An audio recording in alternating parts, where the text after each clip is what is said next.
Well, because we're trying to, obviously, as you know, we use the software that we're talking to each other on Yeah. inside, and so it's quite simple. That it takes it to the rest of the world, like the actual stream into LinkedIn, into Facebook, and into YouTube is buttons are slightly different places, and the words are slightly different. So cool. So we are now live on all the channels. So we're just gonna, as we just have a few minutes early just to get everyone to get kind of get comfy and get their seats ready for 1 o'clock start. So, and it means that the inevitable technical issues that we have while we try and get things working, we can solve. So yeah, those of you that joined early because it's gone live. This is all about mental health, 5 ways we can support drivers' mental health, and how we can talk about mental health without talking about mental health, which is obviously quite a big point to remember, is nobody wants to talk about their mental health. So how do we get people to open up without opening up?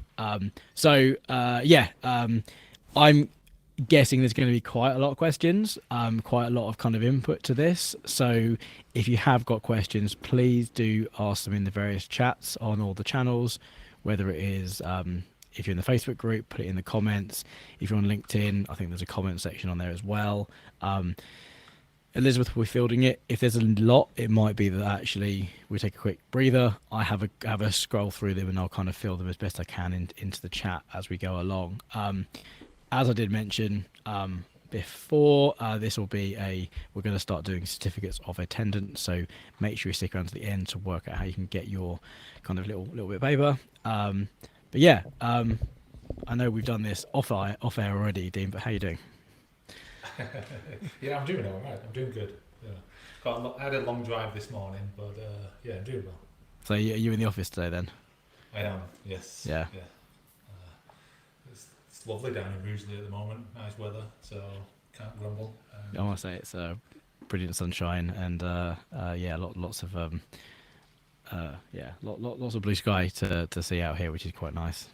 Yeah. It does mean that the aircon in our office is cranked up to 1 billion, which is nice because it's too well. For me, it's fine. Anya, who's sitting next to me, she gets is hitting here, bring her proverbials, as it were. So yeah, while we're waiting for 1 o'clock to start, if anyone is joined us early, please do go say hey in the chat. Go and say where are you at the moment? What's the weather like with you? I think it'd be an interesting one. See how far and wide this nice weather is.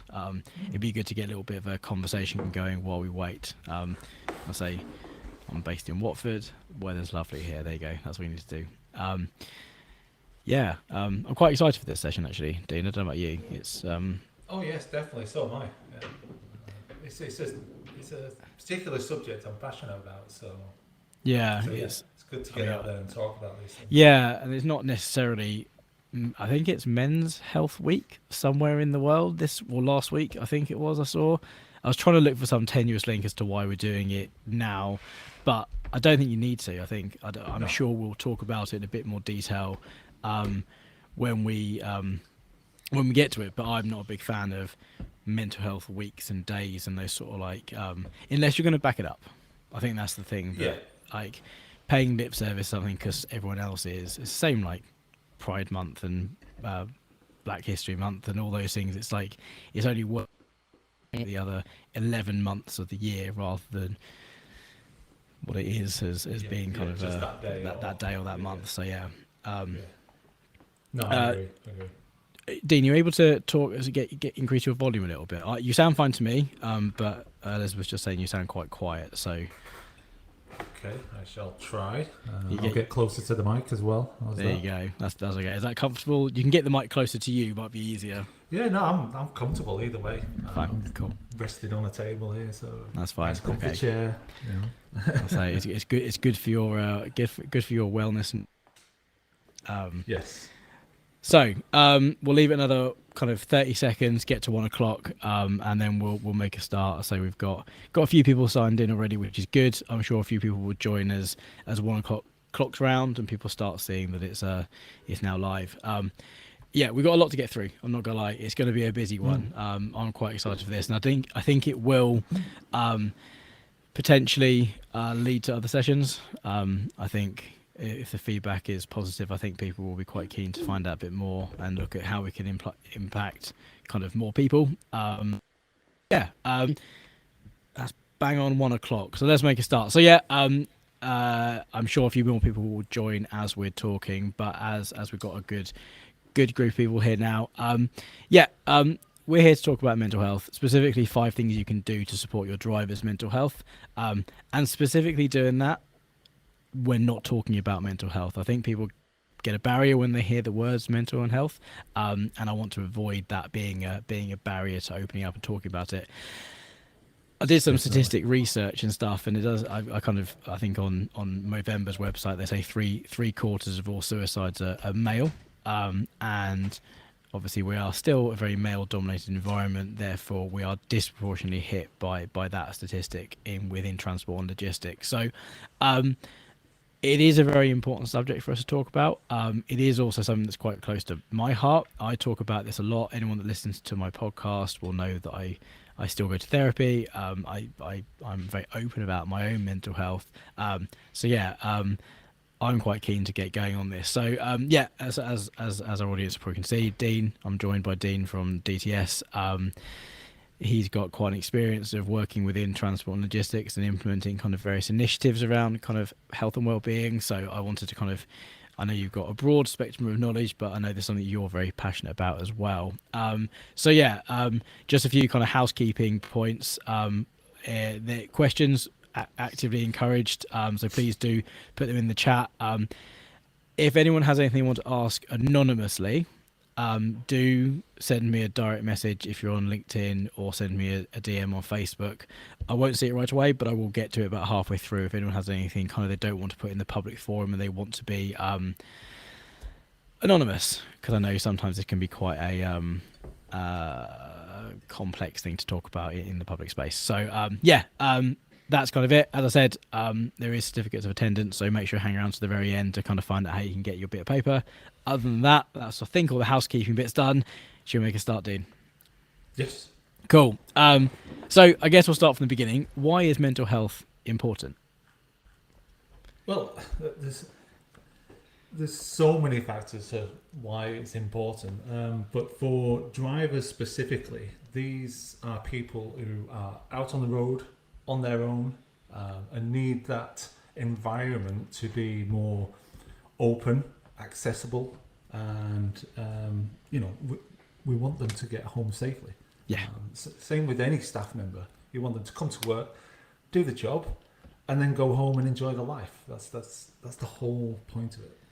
I think we work to live, we don't live to work. I think it's important Exactly. in a variety of kind of disciplines and areas, but I think it's also disproportionately high affects other people. I think when if a driver's poor mental health is present, it can have a bigger impact on more people, because obviously they're in charge of a very big piece of machinery. And it's not just that. I mean, it's their whole family. Yeah. That are affected by it. The other staff members are affected by Yeah. it, and then customers they're affected by it. So, it has a broad range of impact, and where you can just obviously get to that point with that one person and help them along the way. Yeah, I'll say it doesn't cost much. No. The things we're going to discuss It here can are kind cost of nothing. yeah. I mean, this is just your kind of your time essentially. Yeah. Is all it costs, and I think that's the least we can do. So I guess we'll kind of dive into some. Well, we have kind of 5 key points we wanted to cover. How do we actually improve the workplace? Like what things can we do to kind of improve people's experiences? Well, for me, the most important thing is to get the environment, the whole environment that is, on board. Okay. Yep. And it starts with that one person who wants to bring it in, get it on board, and everyone else will follow and enjoy that as well. So I guess like we've got kind of 5 points here. We've kind of listed the first one as open dialogue. Why would you kind of list that as your most important or as the first action? Somebody's got to be first. Yeah. Somebody's got to step up and say, I want this environment to be open. I want to express to other people that you can talk about things. And that's, I have like 4 things to be aware of when you're that one person, and that's get ready to be involved, be open, share your time, and be supportive. Yeah. And that creates that open dialogue to that one person, who then passes it on to another person, passes it on to another person, and then before you know it, you have 10, 20, 30 people then talking about these things. And it could be anything. And I think it's in like this is kind of ties into the theme of talking about mental health without talking about mental health. I think sometimes when you do initiatives and kind of posters and weeks and toolbox talks, it can, I think they're important to have a place, but it can cause people to not want to open up because it's someone having to talk about mental health, whereas this is a way of letting people talk without being that focus kind of situation. Yeah, exactly. I mean, you could put posters up, have different themed months going on, but ultimately, you might be putting stress on that person to engage with someone, and they're struggling to find that person to engage with. So, yeah, this for me, that open dialogue is for me the number one starter. And how do you actually do that in practice? Like what if we've got a few people listening today, what can they do to start this off? Just start that conversation with someone. I mean, there's various different ways to start that conversation with someone, and it is difficult sometimes because you've got to look at that person and think, what can I talk to them about? And sometimes we go through the general of, hi, how's it doing? You all right? That type of thing, and walking away or talking to them as you're walking away, type of thing. And if you're a little bit more concerned with that first engagement with that person, and being a bit more thoughtful for what they've been doing that day. Say, for instance, how's everything on the road today? Let's say, it's an open question for them then, rather than just going, hi, how are you doing, and walking away. I think we probably touched on it last session, talking about delivering training, open and close questions. I think you can actually use a lot of that technique here. Is don't ask a yes or no question because they're always going to say yes. Yeah. And if they say no, you really are like you missed the point. If someone says no, I'm not okay, you shouldn't have got let your environment get to that point. You should be able to talk about it before they feel they've got to say something so bluntly. I do it here. We do, and we don't do enough one-to-ones with my team here. I must say, it's something that I'm always trying to improve. I want to do weekly or fortnightly. We have a small team. I can do it with all my team, but we try and keep it. I try and do at least one of them out walking. Yes. Like rather than doing it in it, like it removes from the situation. I think as I was sort of looking through the notes before we started and sort of walking out to the yard with the driver when they're going to go and get ready for the shift, you're like, oh, I've got to go and check a couple of vehicles. I'll walk out with you, and then you have that. You're not staring at them like, how you doing? Exactly. Like it doesn't feel so awkward. Yeah, so that's changing the sensory environment that they're in. So it's not an office, it's not official. Even just getting a brew with someone, and having a cup of tea or a coffee, a wind down chat from their shift, or like you said, going out in the yard, and as they're walking to their vehicle, which could be 200-300 meters away, you're having that chat with them, and what it's doing there is you're starting that dialogue for another day. Yeah. And you're engaging with that person for another day.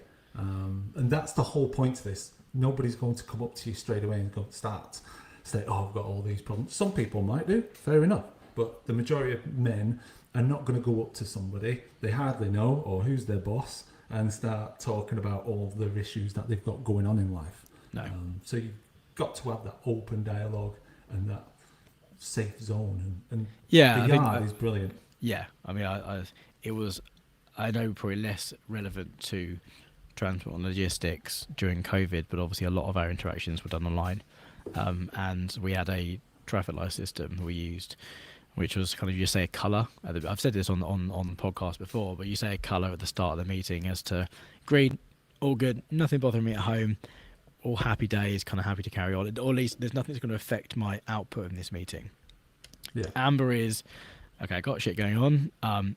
Just be sensitive that I might be a little bit distracted. I might not be fully in the zone. Don't hold me, like, don't shoot me, sort of thing. Like, I've got kids trying to homeschool at home. Like during the height of the lockdown, obviously that was sort of all the issues that were going on. And then Red is like, nah, I'm not in the right space for this. And any Reds, meeting is stopped. Even if you've got 30 people in the room and someone's a Red, they can either leave the meeting or what we did, I stopped the meeting and I'd then go and have a one-to-one chat with them. That's their call to cry for help at that point. And I would commit what potentially might be an hour meeting with 10 people that you've all prepped for. I'm happy to commit that time to another time to support the mental health of that individual. And I think that commitment, from my point of view, that time that I would commit is quite important to show that I'm not just paying lip service to this. It is I do genuinely care about people. Yeah, definitely. And but also what you're doing there is you're leading that example as well for everyone else to follow. So I mean, if you do that in a meeting and you've got other managers in there who are supporting staff, they can do exactly the same thing with their staff members as well, and take that time. And that again, that's wonderful to hear, and great if you can put it into the system. I think it needs a cultural shift from the entire staff, from senior management all the way down. I think that's important because I know some you as a number, as a cog, and not as a person, and time is money. But from my point of view, you don't want an individual being stressed, burnt out, making mistakes, causing damage, and doing all the things that are like wrong on the road or in your business. But actually, them having to take time off work is obviously not great for the business either. Like sick leave and stuff. So there is commercial benefits for getting all this right. I think that's really important to kind of see that it's not just a nicey you should do this. It has direct commercial benefits to your business to do it properly as well, which means usually you can get senior management reporting better because of that, unfortunately. Yeah, it's a big thing now, and like you said, there's a commercial reason and viability to implement these into the workplace. So now it's just a matter of that person bringing it into the workplace and how to do it. So when you do start a conversation with someone, what's the best way of doing it? Obviously, we've spoken about removing the walk into the yard and stuff, but like, what things can you do to show you're kind of actively listening to the response? Well, I mean that's that whole thing, actively listening. So when you're talking to someone, don't just listen to what they're saying. Obviously, that's key. But listen to how they are, and that is looking at them, watching them, seeing how they're stood, seeing how their attention is with you. So if they're looking you in the eye, or if they're looking elsewhere. So there's various things when you're active listening that you need to be aware of. But the worst thing you can do is stop listening to that person. And as they're talking, it doesn't matter if they say yes or no to a question that you've asked. You've still got to listen to that yes or no, because if someone says no, it means you've asked the wrong question to get their attention, or you're getting their understanding to know that you're open to talk. It's also not just listening to respond. It's hard. It's actually really hard to practice what I preach when you're in a meeting, when you're in a stream like this. You don't want silence in a stream like this. You want to always have dialogue, because it can sound really awkward. But actually, silence is good. Gaps between chats are good. It shows you're not just waiting for them to stop speaking so you can talk. I think that's something that's quite important. Active listening is not, you might hear what they're saying, but are you actually looking to support them, or are you looking just to put your own opinion back in that gap?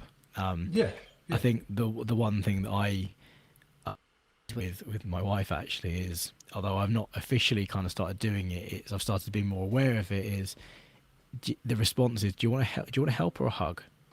Like, do you want me to help and support and actually solve this problem, or do you just want to bitch and whine at me and let me be a listener and just take it in? Like, because people want And I think it It's depends on so the true. situation, depends on the person. I think I've seen it written down. Help or hug is the sort of the strap line that I would sort of attach to that. Is actually as a member of staff, as a manager, as a TM, you can make changes, but ultimately you're not a mental health professional. You No, can't actually solve every problem, and no, you're not meant to. So don't try and solve a problem that actually you're not qualified or positioned to do so. Um, definitely. so yeah, Again, the same point with you with yourself with my wife.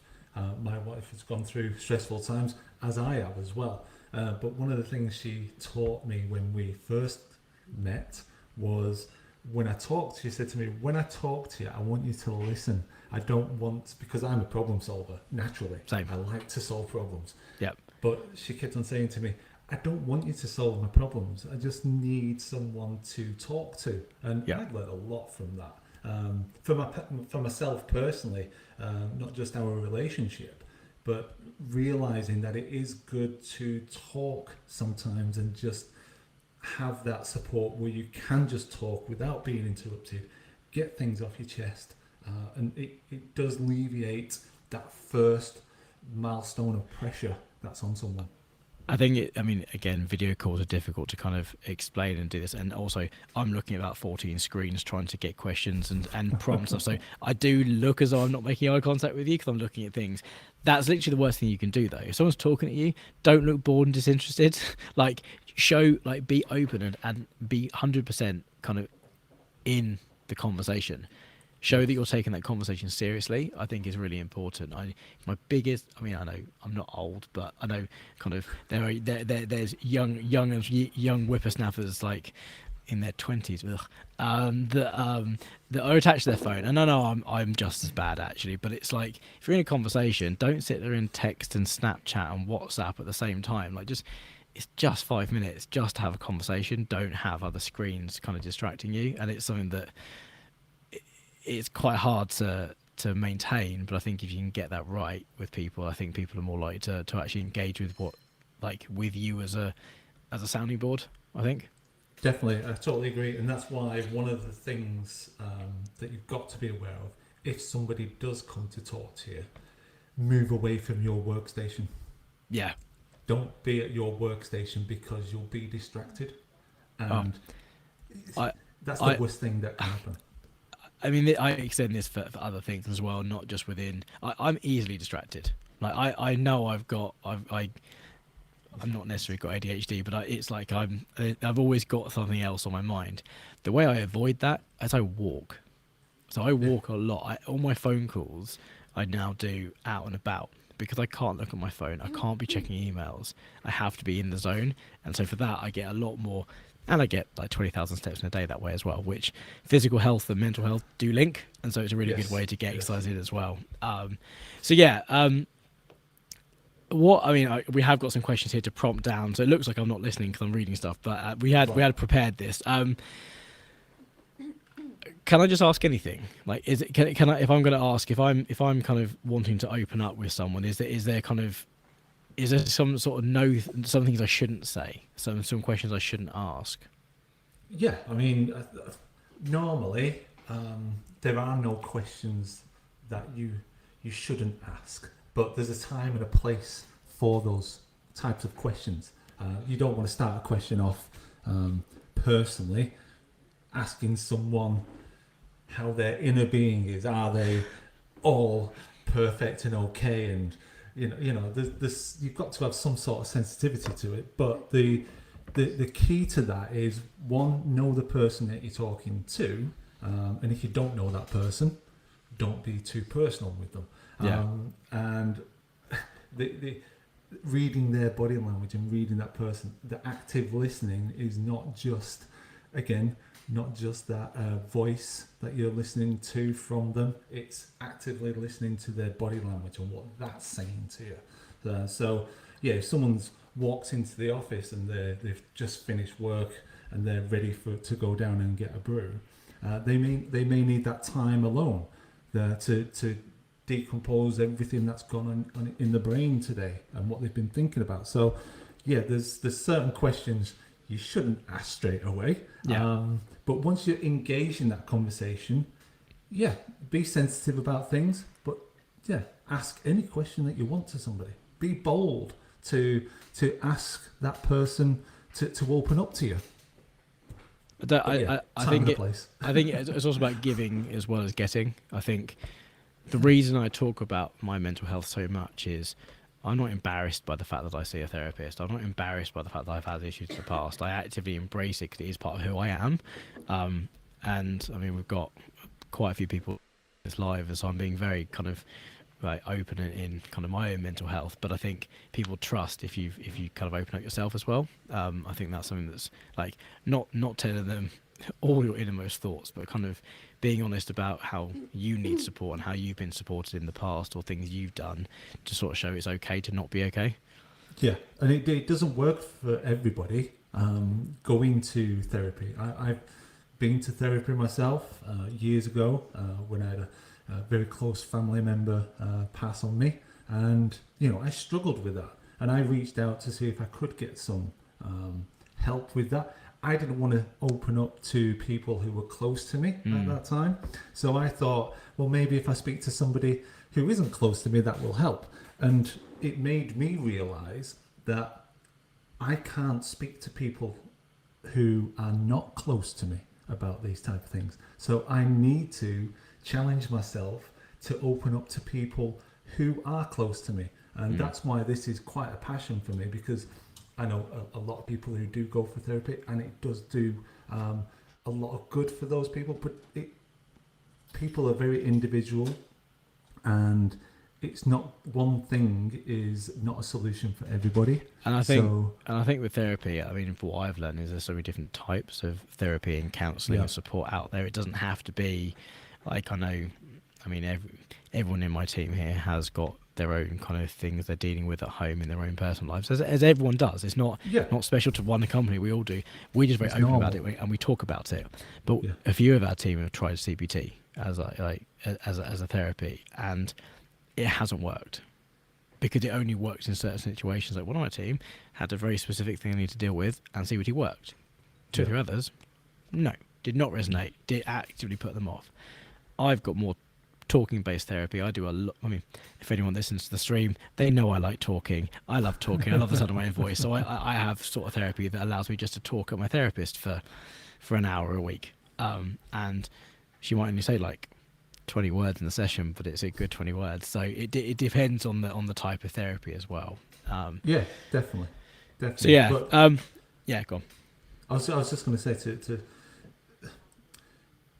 to have that person available to you though is good, and if you can find that person through a therapist, yes, it's brilliant. But yeah, like I said, it sometimes it doesn't work for people because they just can't connect, but sometimes it doesn't work for people because time constraints, cost constraints, various other different. Like I said, everyone has got to unfortunately find their own path on this. But those other people who are around them can help them find that path. Yeah, no, I agree. I think it's I think outside help and support is something that we need to encourage more. Workspaces and organisations to get on board with. I think we're going to talk about employee kind of EAPs in a bit more detail later if we have time. I realise we're still on question 3 and we're 25 minutes in. We did both say this was going to happen, so it might be that we get an extension, another session on this to kind of carry on if people want to ask any more questions, because again, we've got another 35 minutes, but I think I have a feeling we're going to overrun and not get to everything. We kind of spoken briefly about how can you make people feel safe, like create a safe space, like what can we do. We've spoken about kind of walking away from your workspace, open body language yourself, not distracted, kind of making eye contact, open questions. But are there any other things we can do to make an individual feel safe to actually open up? Yeah, definitely. Get other people on board within the organisation. Obviously, there's other managers within within your workplace. There's supervisors. There's other staff members. You may have a health and safety committee, and bring them on board. So, once you've got an idea of what you want to try and do and how you want to try and help. Once you've got that starting point, open up and discuss with other people on how you can bring that into the whole environment. So you're not just facilitating your department, let's say. So you can get other departments involved and other department staff talking to each other. That also creates another avenue, which is business awareness. People are starting to understand what other people are doing in the business, start talking to them in the canteen, and those groups that you normally see in a canteen, like you do in the school place, back in the day, where all the cool kids sat over there, all the nerds sat over there. I'm guessing you were a cool kid. I was not. I wish I was. I was. That's for sure. No, I wasn't. But yeah, you always wanted to be on that table type of thing. But yeah, if you open up, it means other people from other departments or other areas of the business can actually sit down and talk to the other people. And drivers are notorious, even though they work shifts, and predominantly you don't get too many drivers starting at the same time, so you stagger them out, but you usually get like a small little clique of 4 to 5 people starting at the same time. And if they're in the canteen, other people then won't be worried about going over to them and sitting down with them and asking them what they're going on, what's going on, what they're doing during the day. So yeah, that is another definite key of getting everybody involved in it. I think it's important. It's having a mental health champion is kind of quite a buzzword sort of thing. People like kind of go, oh yeah, I'm the mental health kind of, or the mental health first aider. That's the great one. It's like, I'm a mental health first aider. What does that even mean? Like, you sat one day course, cool, okay. Like I haven't got a much space for mental health first aid as a thing. I think it's a great concept, but I think it's I was talking to a HR manager at I think it's National Trust she works at. I won't know.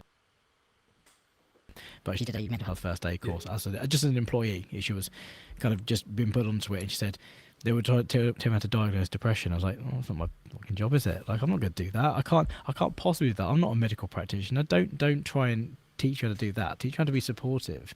And I think that's where sometimes I think the heart's in the right place, but I think the implementation of that sort of thing is not appropriate.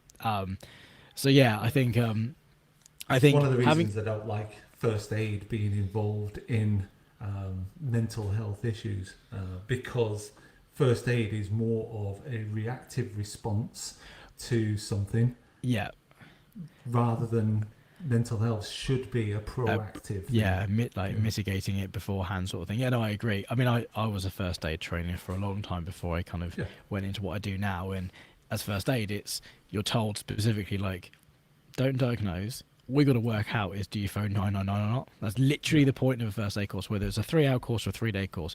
Ultimately, you ain't a doctor, you ain't a paramedic. Don't make it worse, phone 999.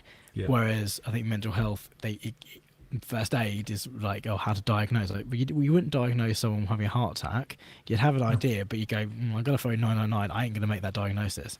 Don't do the same with mental health. And I think that whole. But going back to the original point of having a mental health champion is like great, but how much change can you make as a single person? It needs to be across the business, and needs to be cross departments, and trying to get those initiatives in place. It can't just be one person. You can be an unofficial champion in the business to kind of shout about it and really kind of give a shit about it, but it ultimately does need kind of a cross department sort of like team to drive this sort of stuff forward. Correct, without a doubt, it has to. And we're talking individuals as well that we're talking to here. The other thing that we can do is bring groups together. One of the things which I was really proud of being part of, which one of my previous managers introduced, was group meetings with drivers. And they would come in on a Saturday or a Sunday, so every month we would have one particular day that they would come in, and they would talk about the business and how the drivers are getting on doing their job. So we obviously give them a business overview, how things were going on, and then the drivers would talk about problems and issues that they've got going on, so we could help resolve those type of things. And it could be a planning issue, but Yeah. what it does, it brings in, and there were 3 or 4 managers there as well, so all managers of that department had to attend, because it's offering that support of how we can improve things for the drivers. So, and having a group area, people and people do talk badly about getting a large group of drivers together, because it could be rowdy in the room, and you'd only get onto one subject and you wouldn't be able to digress off it. But Yeah. if you do it on a regular basis every month, it becomes normal then for other people to be able to open up about their struggles in that room. And most of the things that we can alleviate are work problems. Yeah. So why not? Nice Yeah. and easy. I mean, we do. I think that it's kind of two sides to that. I think it's letting drivers open up about their issues so they can kind of bring them to the attention. And actually, sometimes it's easier in a group, because if it's a common problem everyone's got, you can hide in the group and kind of go, we're all struggling with this thing, like planning Yeah. or whatever. And so it kind of isn't, you don't get finger pointed at, which is sometimes what people worry about with these things. But I think on the flip side, if it's a chance to give the team an overview of what's happening in the business, it gives validity to why they're doing their job and what difference they're making. Because actually, on the whole, people actually want to make a difference. People want to matter, and it has a big impact. I mean, we are a small team. There's 7 of us, so it's quite easy for me to get everyone in a room. And we do them weekly. We do all hands, is what we call them, all hand meetings every Monday lunchtime. Nice.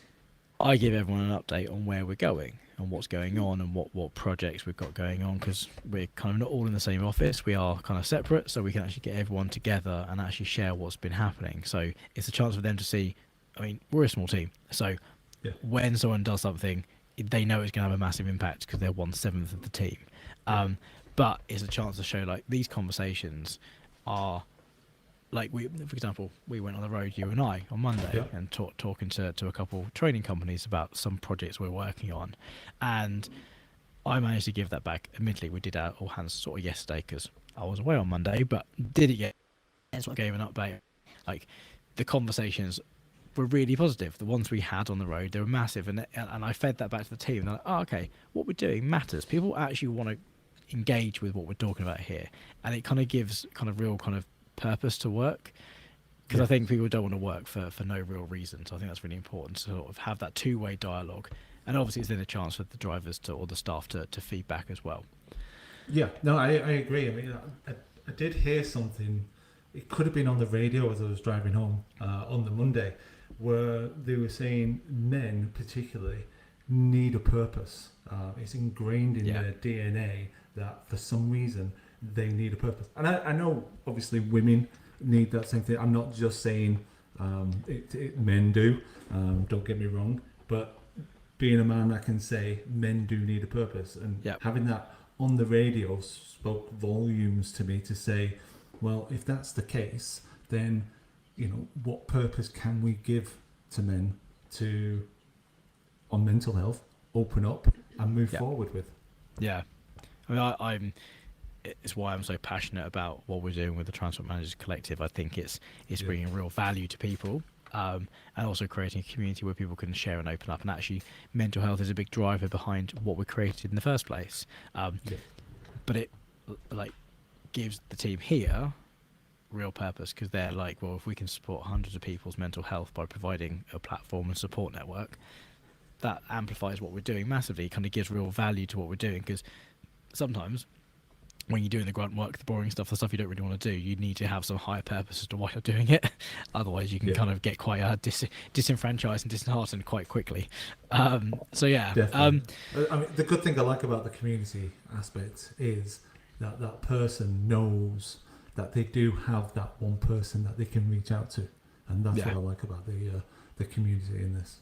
Yeah, I think it's quite an important part of what motivated us to start it. Is there's too many. I mean, I know we're literally streaming this into a Facebook group, so I can't be too derogatory of Facebook, but a lot of Facebook groups you get shouted at for asking a question, and maybe you should know the answer, but doesn't mean that you should get shouted at and belittled and actually be personally attacked by that as well.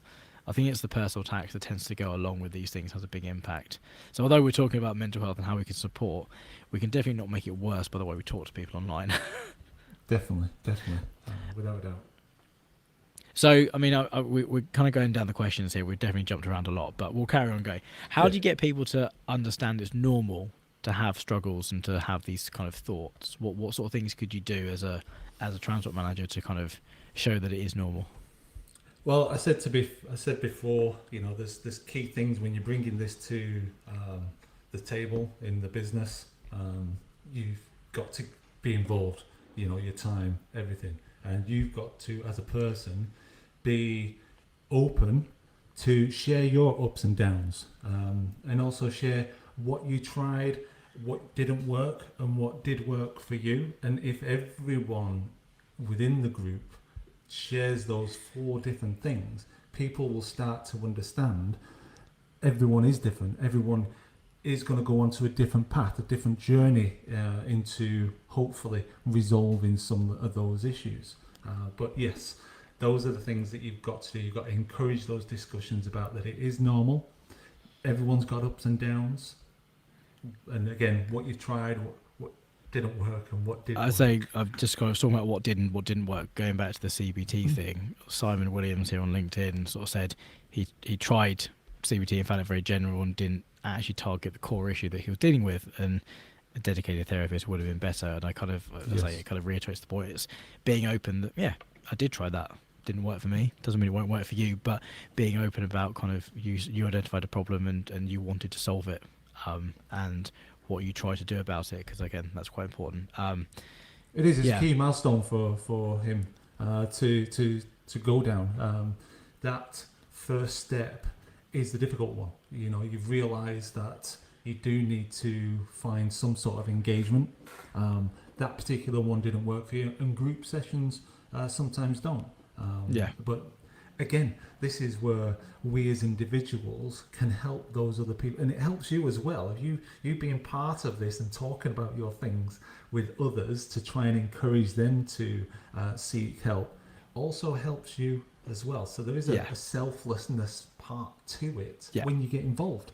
yeah. I mean, it's one of the reasons why I like talking about it, because it kind of is something that kind of supports me as well about it, and I want to help others. But it does also, I find, it's why I like talking. It's why I like podcasting. It's why I like talking. It's how I process kind of things, is by talking. And so giving me a platform to talk about it, and it helps me process my own kind of thoughts, feelings and emotions, which is fairly selfish of me, but hey, I don't really care.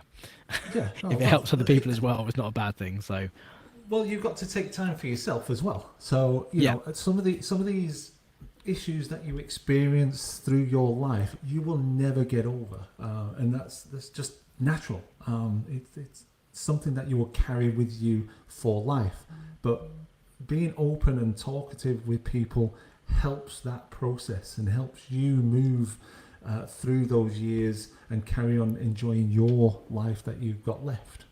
I must say this, when we initially discussed this a couple of months ago to talk about this, and in the prep for this week, I've written down this the idea of running a mental health kind of campaign multiple times.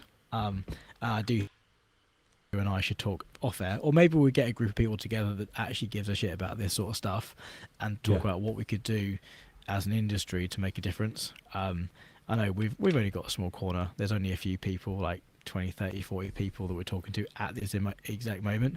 Again, that's 20, 30, 40 people that actually care enough to get onto their laptops at 1 o'clock on a Wednesday lunchtime to listen to us banging about mental health. Maybe there's something there. So maybe if anyone's keen, let me know and we can talk. But yeah, I think there's stuff we can do to help.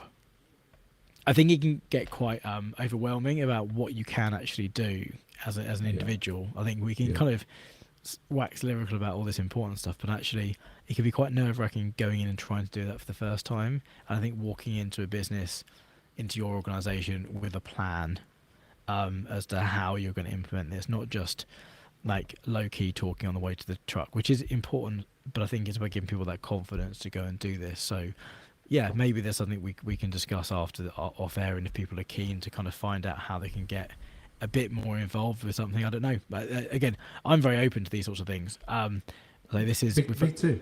Yeah. I think there's definite scope for this. Yeah, definitely. I mean, Sorry. obviously, there's various different things that we can do.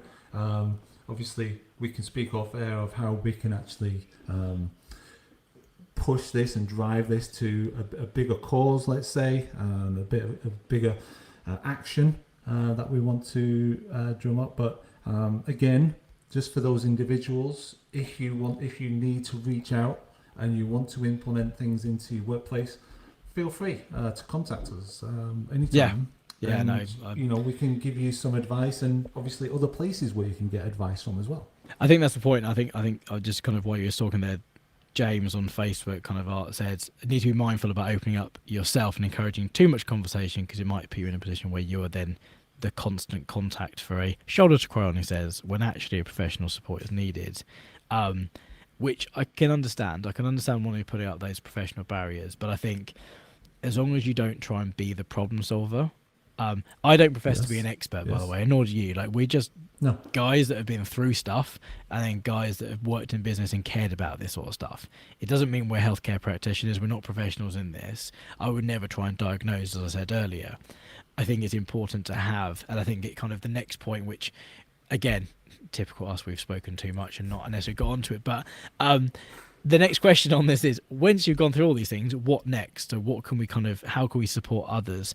And I think there's a load of stuff we need to talk about there. And I think now we've probably run out of time to go into that much detail. So if people are keen, I'm sure we can do another session on this.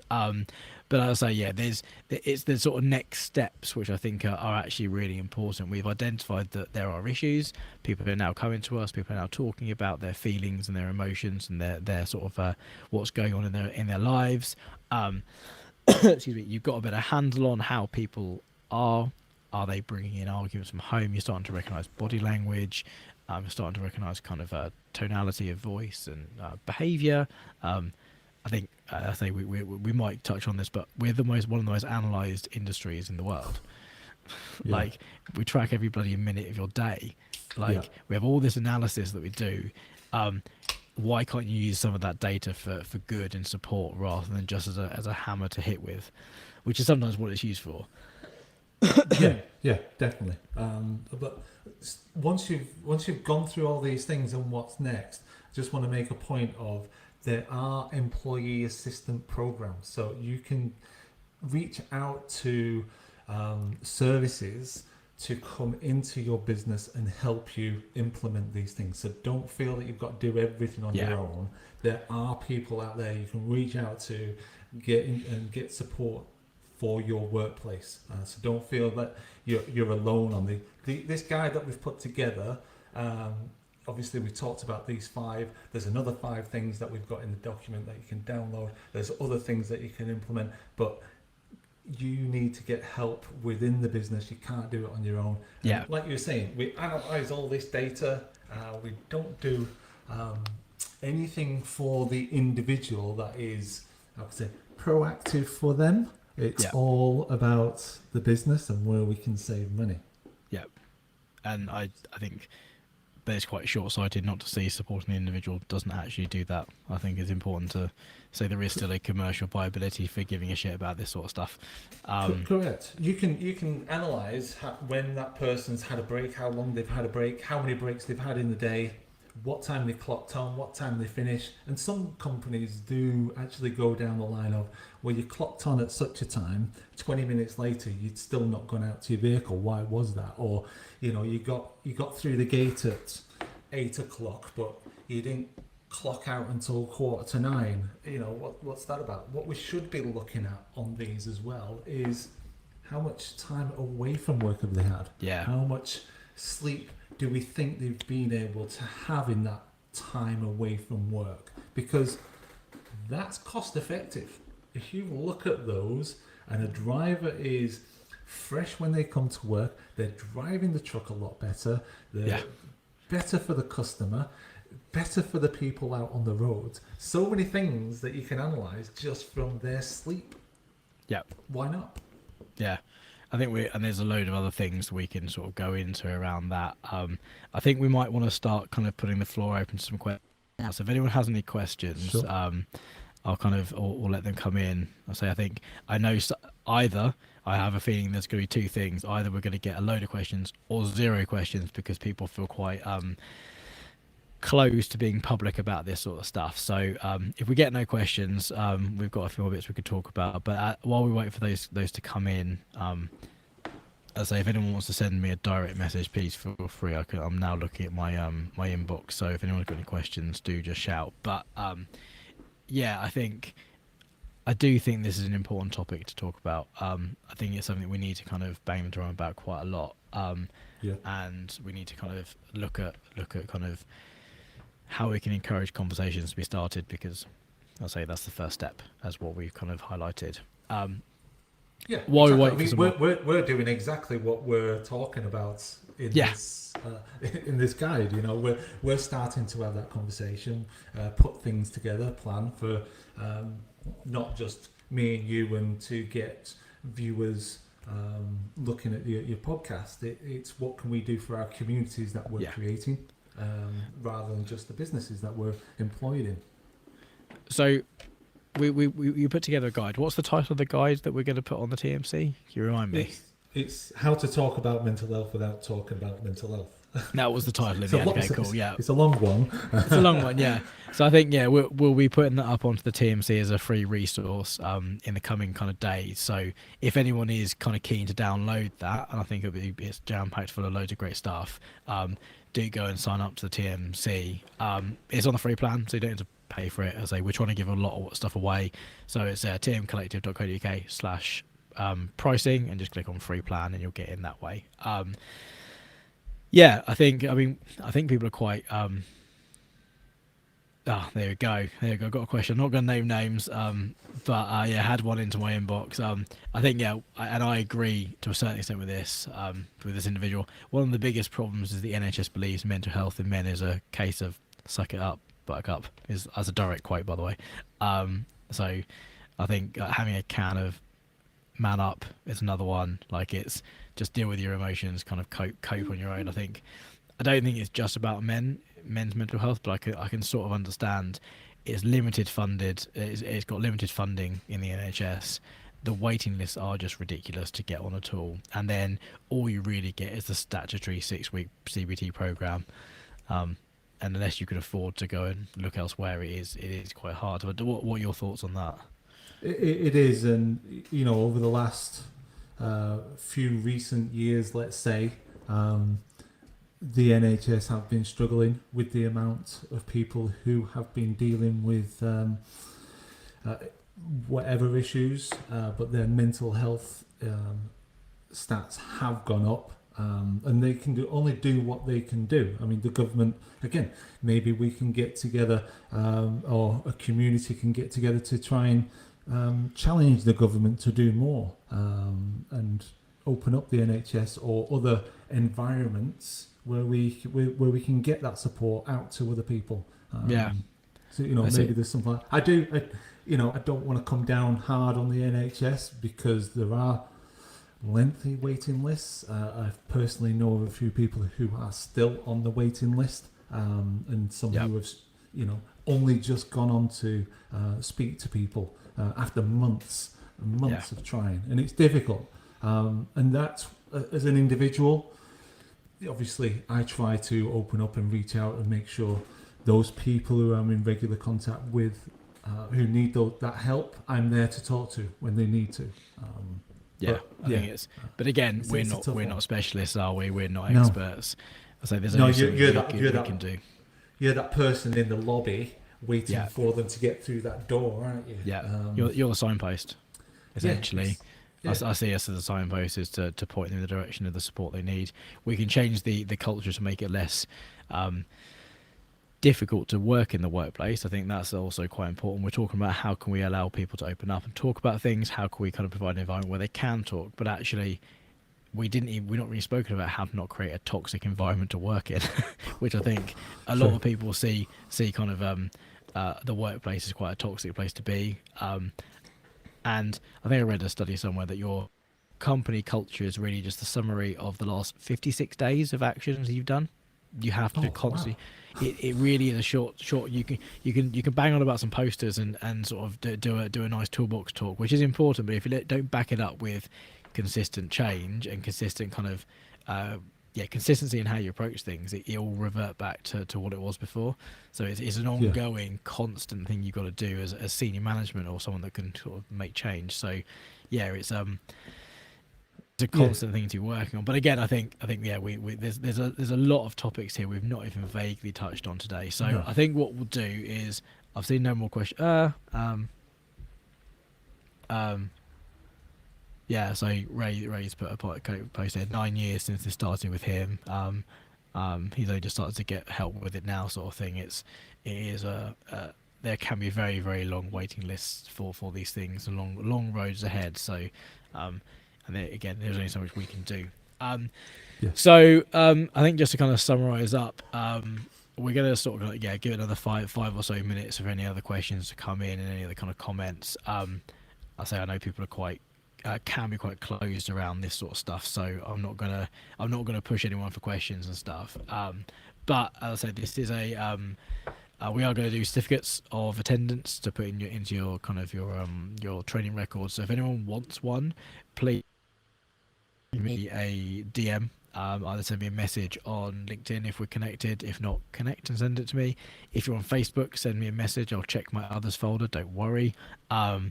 If you're, I don't think it was on LinkedIn because on YouTube, because we don't.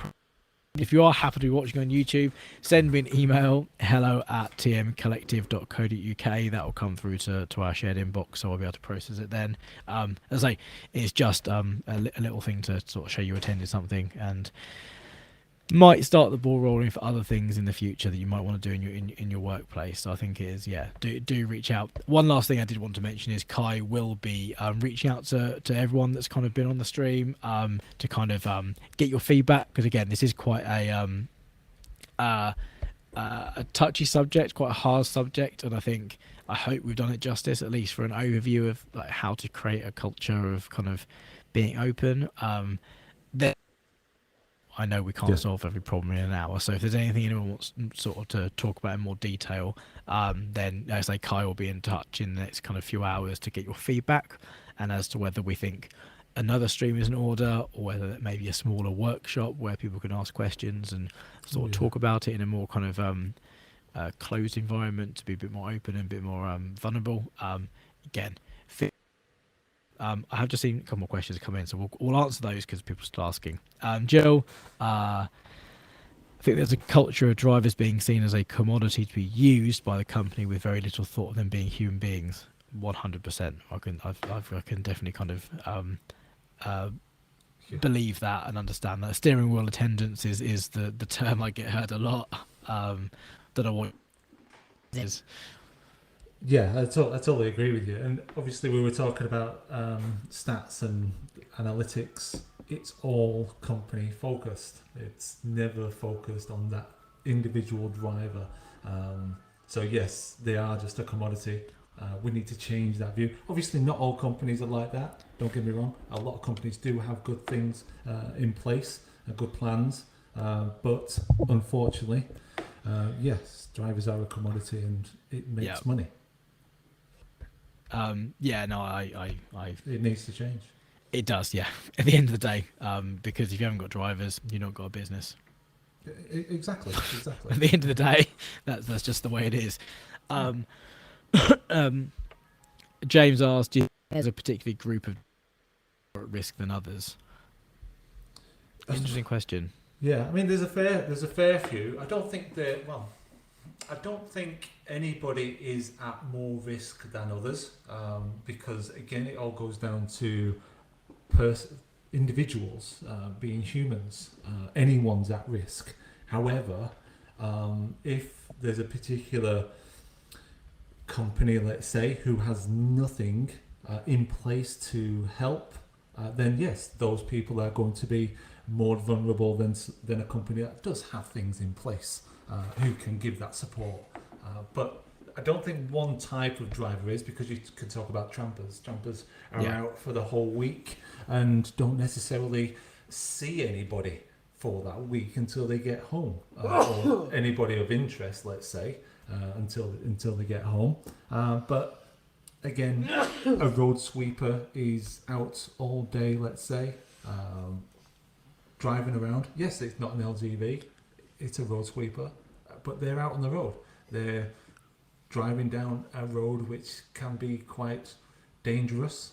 It could be on the motorway, dangerous place, dangerous environment, and they've got, again, nobody with them who that they feel that they could I be think supported it'd by. be interesting actually. I think kind of like the obvious one to go after is trampers that might be isolated for a week at a Yeah. time. But on the flip side, when they're off, they're off. Yeah. So actually, when they're at home with family, because I think it's I don't know what the stats are. I'd be interested to see, but around divorce rates within drivers as to how many families are broken up simply because you tend to start early, you tend to finish late, it tends to be long hours, like that's not great for your personal relationships. Whereas maybe tramping, if you don't mind being away for a week at a time, but you are then around for a significant amount of time, actually that might work for different people in different ways. I don't know. Yeah, exactly. And then you've got other people who do different shift patterns. You know, are they more at risk because they are doing different shift patterns and can't have that synergy with their home life? There's various different issues or variables, so you Yeah. can't just say one particular type of Yeah. industry or driver is. It'd be an vulnerable. it'd be an It's- interesting study to work it out actually though, if there was one specific. If we are wrong, because we're basing that on kind of our ideas, but I don't know. Yeah. But I'd be surprised. But I mean, yes, if you think about it, that obviously as we're discussing it, you would naturally go to a particular type of driver or type of business. But when you sit back and just think about the whole concept of just being a driver, anybody is vulnerable. Yeah, no, agreed. I think one last question or comment that Jill posted in the Facebook group was one particularly commented this morning on a Facebook group. I actually saw this as well, bemoaning the constant watching of the tracker and asking a driver why it stopped. Nobody would think to ask an office worker why they left their desk for a couple of minutes. Agree and disagree to a certain extent there. I think people do, depending on the work environment, you do get people that have to clock in, clock out. I know if you work in retail and hospitality, your breaks are like minute perfect. You've got to be there for a certain amount of time. So I don't think it's just exclusive to drivers. I think the difference is with driving is, as we said, we're so analysed, so data collected, you can see when someone's not performing. And I think that kind of big brother is quite hard to see. Yeah, definitely. It's not just drivers, like you say. I've worked in a warehouse years and years ago where you had to clock in and clock out for your breaks. So that was your 15-minute break as well as your lunch. And yet the canteen was 5-minute walk away. Yeah. What's that about? You know, so Yeah. it's not just drivers that, but unfortunately, that's some businesses are like that and they are Yeah. looking at the bottom line. And we need to educate them that actually bottom line means supporting drivers, supporting staff, not the other way around. Yes. So I think we're gonna wrap it up there, mostly because we have gone on for almost an hour now, and I think people have got their hour lunch breaks are coming to an end, so people are going to start log off. So yeah, if anyone wants that certificate, please do DM me. I'll check all messages and stuff. Please do watch out for Kai for feedback, because we want to improve on this and make this better. Next week's live stream will probably be the monthly safety briefing, so that'll be available to subscribe to in the next kind of day or so. Dean, thank you very much for joining me. I look forward to our next one, and we'll definitely Thank go you for having talk me. off air about maybe something we can do kind of going forward. I think it's quite important that we keep that dialogue going. Yes, definitely. So yeah, as I say, everyone, thank you very much for joining, and I will speak to you all next week for the monthly safety briefing.